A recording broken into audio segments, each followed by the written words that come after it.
Bom, gente, no quadro hoje nosso do Foco em Família e no ABC Saúde, nós estamos recebendo aqui uma geriatra. Você sabe o que é uma geriatra? Daqui a pouquinho você vai saber. Eu estou recebendo aqui a doutora Raquel Volpato Lepper, ela é geriatra e clínica médica e ela é especialista em geriatria e em clínica médica pela Universidade de São Paulo, a USP, também médica, graduada pela Faculdade de Medicina de Botucatu, no interior de São Paulo, e responsável pelo núcleo de geriatria do Instituto Atenas. Obrigado por ter vindo, doutora. Obrigada pelo convite. Deixa eu perguntar uma coisa aqui, tem muitos telespectadores que não sabem o que é a tal da geriatria. O que é a geriatria? O médico geriatra é o especialista no cuidado ao idoso, né? Então, qual que é a diferença do clínico geral? O clínico geral, que é uma especialidade muito reconhecida, ele trata de todos os problemas, né, de maior prevalência nos adultos e nos idosos também. Então, por que o geriatra faria um clínico geral do idoso, né? Que tem muita gente que pensa que seria isso. Não, na verdade, o geriatra, ele é especialista no envelhecimento. Então, a gente, nos últimos anos, cresceu muitas pesquisas em envelhecimento, em geriatria e gerontologia. Então, de todos os órgãos, a gente conhece quais são as diferenças que ocorrem com o envelhecimento cardíaco, pulmonar, renal. E, de acordo com isso, a gente consegue quantificar a capacidade do idoso, a capacidade funcional, né, no dia a dia, e gerenciar melhor todas as doenças num contexto muito mais complexo que é o idoso, que quanto maior o passar do tempo, o envelhecimento leva ao idoso um quadro de comorbidades, multicomorbidades que interagem entre si, e o tratamento fica cada vez mais difícil. Deixa eu lhe perguntar algo muito específico. Nós estamos vivendo um momento em que o câncer está sendo algo assim, ainda continua algo tenebroso. A pessoa que descobre que está com câncer parece que recebe uma declaração de atestado de morte. Para o idoso, tem um problema ainda, porque o idoso, quando detecta um câncer, ele ainda tem um problema da idade, que é um fator de risco maior para ele. A senhora participou de um livro que fala da oncogeriatria, ou seja, o câncer no idoso. Quais são os fatores de risco relacionado à pessoa idosa para tratamento e o enfrentamento dessa doença que é o câncer? A idade em si é considerada hoje o principal fator de risco de vários tipos de câncer, né? Por exemplo? Câncer de mama, câncer de pulmão, câncer de cólon, câncer de próstata no homem. A idade, por si só, é um dos principais fatores de risco independente para câncer. Por quê? Porque com o envelhecimento, as células vão adquirindo mais diferenciações de mutação, mais riscos de sofrer agressões dos riscos ambientais, né? E por isso, por si só, a idade se torna um fator de risco. Mas muito mais do que isso, por ter um fator de risco de ter um câncer, é justamente o risco das complicações do tratamento do câncer, né, no idoso. E tem muita gente hoje que acredita que a idade em alguns tipos de câncer são limites no tratamento. Então, por exemplo, alguns cânceres hematológicos, para fazer terapias de transplante, a idade se torna um limite. Acima de 70 anos, de 75 anos, não se faz o tratamento completo, né, em alguns pacientes.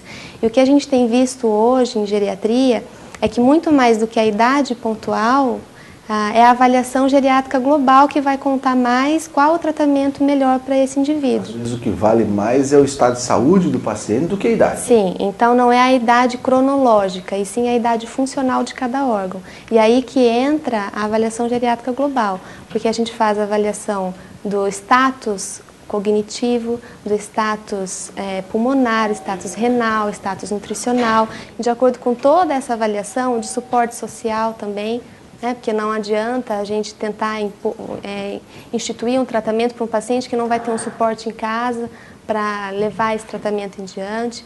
A questão do status nutricional é muito importante também para adequar o tipo de tratamento, tanto cirúrgico como quimioterápico ou radioterápico. A senhora fala aqui sobre a avaliação perioperatória, ou seja, aquela avaliação que antigamente era feita por um cardiologista ou um anestesista para saber se estava tudo normal, para saber se a pessoa pode entrar num momento de operação, de cirurgia ou não.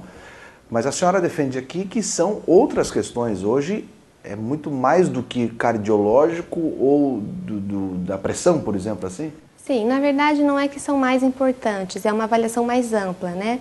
A avaliação do cardiologista e do anestesista continuam sendo muito importantes na avaliação de risco perioperatório. Mas no grande idoso, principalmente depois dos 70, 80 anos, que vai se submeter a uma cirurgia, existem outros riscos que também precisam ser avaliados, porque as complicações que a gente tem em cirurgias, no momento pós-operatório, tem muito mais outros fatores associados, como complicação pulmonar, pneumonia, trombose, que acontece muito, né, no pós-operatório, problemas nutricionais, então a gente faz problema renal, de disfunção renal, né, até quadro cognitivo, pacientes que estão numa fase de pré-demência, depois de uma cirurgia, de uma anestesia, podem desenvolver um quadro demencial, sim. E isso é muito importante porque essa avaliação que a gente faz antes da cirurgia vai ajudar a estabelecer. Sim. Eu não sabia esse negócio, um idoso, por conta de uma cirurgia, ele pode ficar com demência?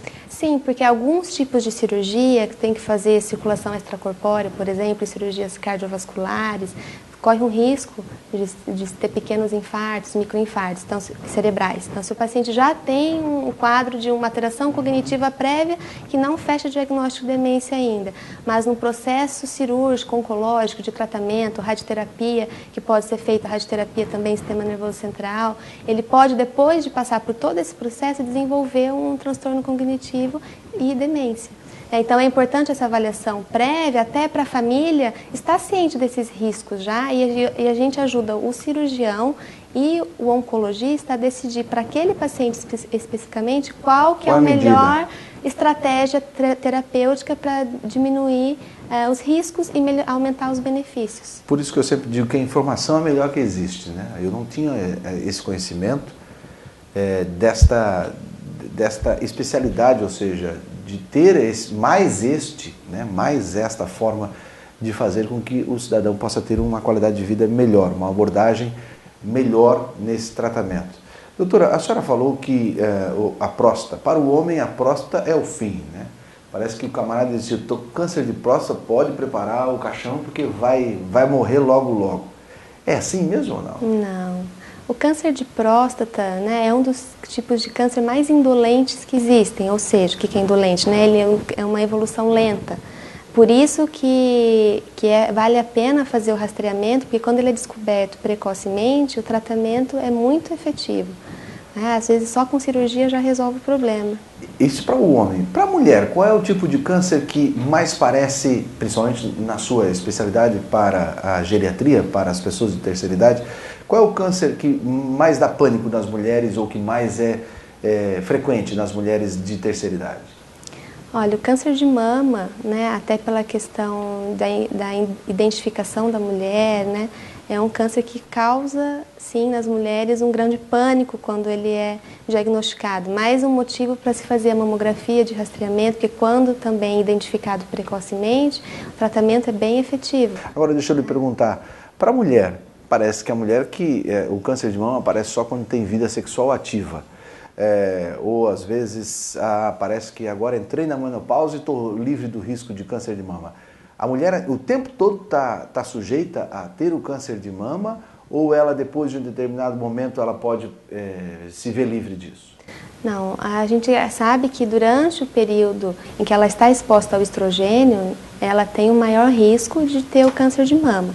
Mas depois da menopausa, o risco continua, principalmente se está fazendo terapia de reposição hormonal, e é um cuidado que tem que ser feito junto ao ginecologista que está fazendo a terapia, mas tanto que a gente continua fazendo mamografia de rastreamento de câncer de mama até os 75 anos, obrigatoriamente, e depois dos 75 anos, a gente mantém quando a expectativa de vida do indivíduo foi maior do que 10 anos. Então, se aos 80 anos, uma senhora que está muito bem, com as comorbidades todas muito bem controladas, ela deve continuar fazendo a mamografia, porque ela continua com risco ainda de ter um câncer de mama, e ela vai ter o benefício de um diagnóstico precoce. Não adianta a gente fazer mamografia numa senhora de 80 anos, demenciada, acamada, ela não vai ter esse benefício. Mais uma vez aí, a importância de ter uma avaliação global e não pontualmente olhar só a idade, porque dependendo de acordo com todas as outras características do indivíduo, a gente vai pesar se vale a pena ou não tomar determinadas medidas. A senhora fala uma coisa que parece que meio antagônico, né? O exame precoce na terceira idade.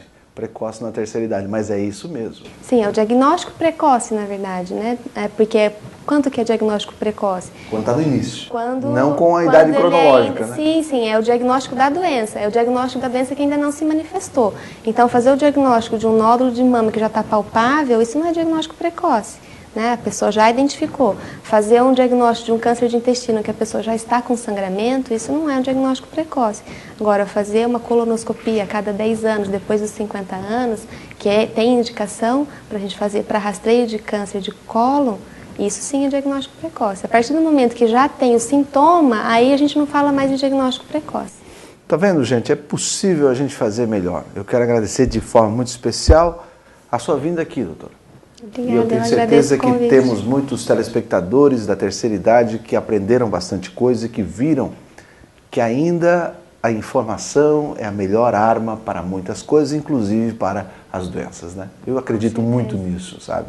A informação, o direito a fazer previamente, ir buscar. Por isso você pode buscar. Hoje você aprendeu um pouquinho mais sobre a geriatria e também a oncogeriatria, ou seja, o câncer na terceira idade. Mais uma vez, muito obrigado, doutora.